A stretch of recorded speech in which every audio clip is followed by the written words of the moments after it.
Good morning, good afternoon, and good evening, beautiful people of the internet. Welcome back to the channel. You can thank me for waking up so early, by the way, that I got this beautiful golden hour lighting going on behind me. I just look magical.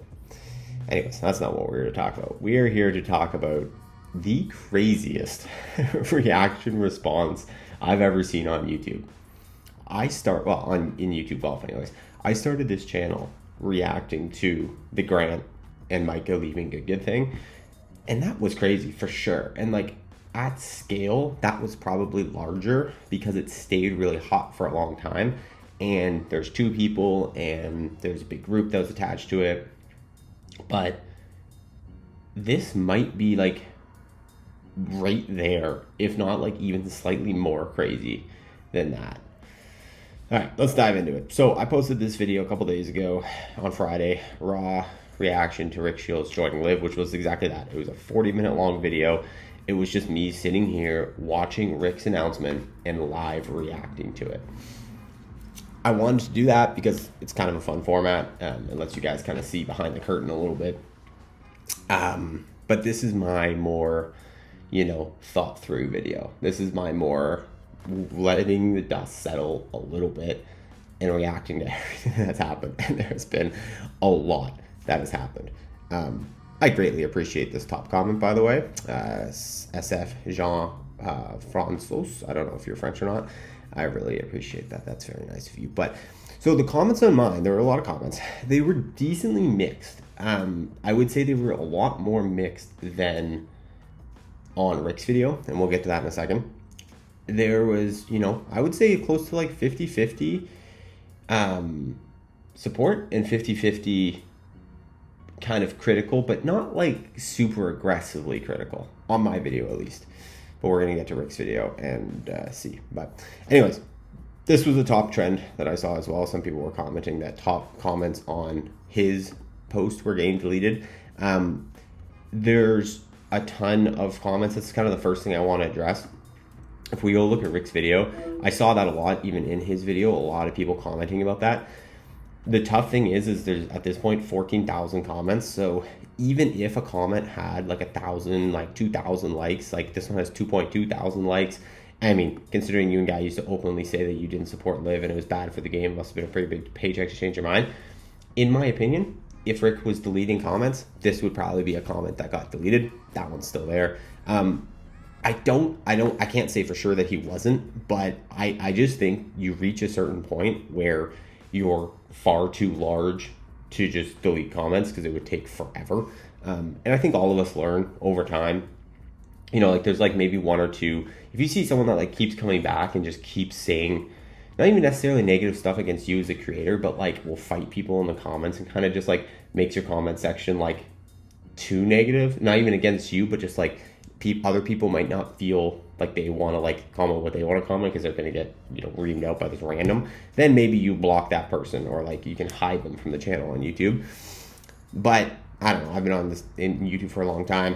You just kind of got to leave it. It's also part of the game right now. Like negative comments are like part of what gets this whole ship going. Like as creators, like they're just as valuable as positive comments. Like they truly are. It's good for engagement. So anyways, my point is, I don't think he was deleting comments, especially again, I mean, just look, like Rick's comment section is so one-sided. Like it is crazy the response people are giving him in his comment section. Like literally just take a sample size. Weak decision, sellout, remove the overly negative comments. I can't agree with, vote a fan simply. Post your opinion and you delete it because you're not happy, you don't like decision. Again, I don't know if he's deleting comments, but it's just something people are commenting. Boy, hope for your own safety they haven't said anything critical about you. She's okay. Unsubscribe, sellout, you sold out, have to unsubscribe. We all have a price, unsubscribe. This was a good one. You either die, just because of quote, you either die a hero or live long enough to see yourself become the villain. And the 14,000 comments, and I struggled to find like for every 10 negative ones I saw, I struggled to find one positive one. So I truly think it might be less than 10% of the comments are positive. Now, again, these are all comments with a ton of likes. Definitely negativity would get more likes, especially on a post like this, than positivity. So that also could be skewed. It could be skewed that maybe there is actually a lot of positive comments, but they're just buried because nobody's liking them. But there's a lot. And a lot of them were revolving around the Rick Shiels golf show, saying that, not golf swing, golf show, Rick Shiels golf show. It's a podcast that Rick has with Guy where they definitely have been openly critical about Liv in the past. I haven't heard, I'm not going to lie to you guys, I do not watch the Rick Shiels golf show. When people tell me I'm mentioned in it, I go and I watch that clip where I'm mentioned. If they talk about something like specific to YouTube golf, I watch it. But this podcast usually isn't too much about YouTube golf. It's usually a bit about YouTube golf and then a lot about other stuff. So I don't watch it. So I haven't seen a lot of the episodes where they talk negatively about Liv, but they are there. And I know I've seen clips, and I went back for this video and I kind of watched a few. And yeah, I mean, they're definitely, a lot of what Rick has said and a lot of what people are commenting is that in the past he has been openly critical of Liv. I don't know exactly what he said, but people are commenting that it was things like maybe it's a little boring, the format's not great. I don't know if he's been openly harshly critical of it. You guys can comment down below. Again, I haven't watched, but that's what a lot of people are upset about, is the fact it feels like it's the part that shocked me is I felt like we were past the whole Saudi blood money thing. I thought that was that was Bryson DeChambeau and Phil Mickelson. I'm not seeing a ton of that, honestly. I think his audience probably is just more upset about this, about feeling like they were behind him and he had this view and now he's completely flip-flopped this view essentially for a paycheck. That's what the audience is kind of saying. That's one of the big things. As far as the content goes, nobody, it's funny, I made my video here and people were I had some people criticizing what I said and saying I was being negative or whatever because I was criticizing, or not criticizing, but more nervous and talking about being nervous about the content he was going to produce. Because in his announcement video, he talks about the fact that he's going to be releasing a ton of content with Liv, a ton of content that involves the players, that involves teams with Liv. It's going to have a ton of not just crossover, but integration almost. And he was talking about it. Someone commented 14 Liv events. I thought there was only 9. Apparently there's 14 Liv events.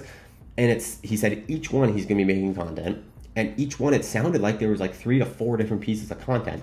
That's over, is that going to be more than 4 videos a month just from Liv? That's a video a week just from Liv. And he says he's going to be putting out alternative content. He's going to be putting out extra content. But how much can you be putting out? Because number one, the time commitment, 14 events, that's over 1 event a month. The travel to get to that alone is crazy. He has a family. He's going to have other commitments. He wants to do the podcast. He can do that on the road. But are you really going to have time to do the other YouTube golf stuff? So anyways, a lot of people are focusing not even so much on that. Like I said, I was nervous that, the good videos are going to be really good. I'm excited for the Brooks match with Rom. I'm excited for, the Dustin Johnson, potential collabs. Phil and Grant, by the way, look to be playing Dustin Johnson in their first 2v2. That's some news. That looks very exciting. I'm excited for that, but boy, oh boy, I'm not going to be watching the team scrambles with over 6, almost any of the teams. Scrambles just don't do it for me. So there's a lot of content that I was nervous was going to be forced. And that's what I focused on. And I thought, that's probably not going to be good. But that truly is not what people seemed to be worried about in this comment section. It was so much more about Rick's almost integrity with this whole thing and being willing to do this. And again, people claiming that he definitely does pride himself on being unbiased and all these things. And obviously now there's going to be a huge bias. He's not good. If he does the podcast and talks about Liv and gives his opinion, he's not just going to say it's trash because he's the brand ambassador for Liv Golf. So it does affect that a little bit. But all of this to say is I didn't think it would go this crazy. I did not think truly it would go this insane. Where else it's gone insane? In the last 2 days, since Friday, where Rick had 2,930,000 subscribers. After the announcement, the same day, he dropped 10,000 to 2,920,000. And then over the last 24 hours, he's dropped another 10,000. And he is currently at 2,910,000 subscribers. He has lost 20,000 subscribers in the 48 hours-ish following this announcement. Almost 72 hours. That's crazy. Like, that is so many people. Now, Rick Shiels' size, I talked to my buddy Matt Fisher, Mr. Short Game, after this. We just went back and forth. He made a great video on it. He did it less reactionary. He kind of made the video similar video to what I'm making right now. And he told me, he was like, well, when YouTube cleans out dead accounts, like an account the size of Rick could lose 10,000 subscribers. And, you know, it's not actually like that big a deal. Fair. So the actual subscriber loss generally probably isn't going to hurt him. I mean, he still has 2.9 million subscribers, but it's the message of it. It's like, not only are people so upset that like 14,000 of them are commenting, because you could just usually attribute that to like, oh, well, that's just people. Maybe it's just rage bait. Maybe it's just people, you know, trying to get engagement on their comment and whatever, because that happens on the internet. But if 14,000 people have commented, and you can't say all those are negative, but even if like 75% of those are negative, it's still over double that amount that have chose to not to unsubscribe. Potentially double the amount have chosen not comment and just unsubscribe. And that's the part that's crazy. It's like, not only is there a ton of comments, a ton that are negative, but a ton of people actually choosing to unsubscribe from the channel. Now again, how will an unsubscribe actually affect Rick in the long run? Probably not crazy. From just like subscribers are kind of a vanity metric on YouTube. They don't actually really mean anything. People don't know this.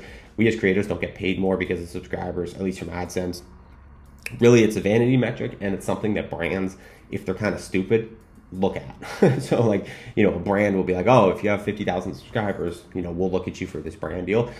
I mean, what they should really be looking at is your average video views and your views per month, because that's what you're paying for in advertising, is how many people are watching, you shouldn't be paying for how many people are subscribed. But it's a vanity metric is what I'm trying to say, but it doesn't really do anything for the creator. So it's not really going to affect much. But if 20,000 less people, 20,000 who I would probably argue are like potentially part of his core audience, being people who would watch almost any video he puts out, if those 20,000 disappear, and actually stop watching his videos, that could be a noticeable difference, especially on the like less exciting videos that he's going to be putting out.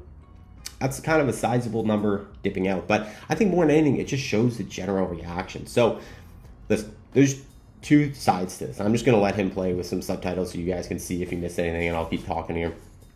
There's two sides to it. Number one, I think that Rick had to know on some level that this was going to happen. I truly don't think he would have expected it to be this big and this crazy, but I think he had to expect some of this, because I mean, we saw what happened in the past with like Liv when people went over. But I think the part that's surprising is like, I wouldn't have expected it just because of Liv. And I don't think it's just because of Liv. Like, I think if like Grant, who historically, to my knowledge, hasn't been critical of Liv, hasn't prided his channel, talked about being unbiased and all that kind of stuff with opinions. I mean, Grant just plays golf on camera. If Grant announced he was doing this, I feel like the reaction would not be negative at all. Like, I would be surprised if it was negative, right? Because, I mean, John went and there was nothing, like no negativity, and people still love John Rahm. So it's like nobody, I don't think people are getting mad at people for going to Live just for going to Live anymore. I think that's over. I think it truly is like unique to Rick's situation. But on the flip side of that, knowing the negativity would come, getting the negativity, I still think it's a decision he probably would have made, even knowing all of this, because at the end of the day, I said this in my last video, there's a good chance, and I don't know the back end of this, but there's a good chance that for this deal, he's been giving a life-altering amount of money. I mean, I don't see why else he would do this. Like, Rick, I can tell you, I guess not for sure, but like if we assert, I've made videos about this, if we assert, a lower end YouTube golf CPM, like he's still making millions and millions of dollars a year right now. Like, he's not hurting for money. He's, got more than enough money to be comfortable and whatever. So you would assume that this would have to be like significantly more than that. That's why a lot of us are tossing around like 10, maybe even up to like $20 million. I know a lot of people think that's crazy, but like, again, you have to understand, he's probably making somewhere in the neighborhood of like $2 to $5 million a year right now just off the channel. So like to sign a, potentially 3-5 year deal, who knows? It's got to be that multiplied over 5, and the minimum of that would be 10. I think it could be more than that. So I don't think it's crazy to say that it was like a $10+ million offer. And that's generational money. To get that all at once, that's life-changing money, while still being able to create content, do other stuff, probably have other brand deals. So, I said this at the beginning of my last video, I think most people would still take that deal. Unless he has so much of his identity. The tough thing for Rick is if he does still have so much of his identity wrapped up in being a YouTuber and being loved on the platform and, having one of the best channels, it definitely is probably tough to swallow, a tough pill to swallow, this reaction. But from a business standpoint, he's still coming out on top from a business standpoint, because his channel could die tomorrow. Everyone could unsubscribe. He could stop watching it. He could just go through his deal with Liv. He can't control that, so Liv can't get mad at him for that. Post his videos, and then once his deals with Liv is done, if his channel's dead, he could just go on his merry way and live the rest of his life and pay for his kids' school.